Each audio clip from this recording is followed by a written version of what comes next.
মানুষের জীবন গড়ে ওঠে দুটি ভিন্ন জগতের সংমিশ্রণে। সেই দুটি ভিন্ন জগৎ হলো স্বপ্ন আর একটা বাস্তব। স্বপ্ন আমাদের কল্পনায় ডানায় ভর করে দূরে নিয়ে যায়, আর বাস্তব আমাদের পায়ের নিচে শক্ত মাটি হয়ে দাঁড়িয়ে থাকে।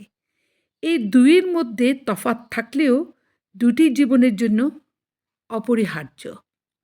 স্বপ্ন দেখাতে পারে পথ, আর বাস্তব সেই পথে হাঁটার পরীক্ষা নেয়। শুধু স্বপ্নে ডুবে থাকলে জীবন এগোয় না, আবার বাস্তবের চাপে স্বপ্ন ভুলে গেলে জীবন নিরস হয়ে যায়।